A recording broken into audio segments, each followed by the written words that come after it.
చేయలేదు, పెళ్లి పనులలో పడి అన్ఎక్స్పెక్టెడ్గా పిలవడం అయితే మర్చిపోయారనమాట. ఇప్పుడున్న జనరేషన్లో కూడా ఆడపడుచుల్ని పిలవకుండా ఏదైనా కార్యక్రమం స్టార్ట్ చేసామో గడబిడ అయిపోతుంది, అది మాత్రం నిజమే. సో అప్పట్లో అమ్మవారు కాబట్టి ఆమెకి ఇంకా ఎంత కోపం వచ్చింటుందో మీరే ఊహించుకోండి.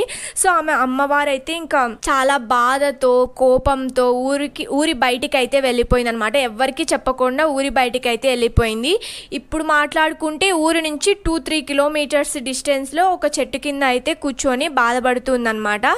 సో అమ్మవారు బాధపడేది అమ్మవారికి బాధపడుతున్నట్టే ఉంటుంది, బట్ దూరం నుంచి చూసే వాళ్ళకి అది ఉగ్రరూపం, చాలా బాధ ఉగ్రరూపం కోపంతో అయితే ఫేస్ అనేది కనిపిస్తుంది అనమాట. సో అలా అమ్మవారు అయితే బాధపడుతూ ఉంటుంది. సో ఇక్కడైతే చెన్నకేశ్వర స్వామి కళ్యాణం అయితే అయిపోయి ఉంటుంది. ఆ కళ్యాణం అయిపోయిన తర్వాత ఆయన గమనిస్తాడనమాట, నా చెల్లెలు ఇక్కడ లేదే అని. అప్పుడు వేరే వాళ్ళని కనుక్కుంటే మీ చెల్లెలు గారు చాలా బాధపడి అక్కడ ఊరి బయట కూర్చొని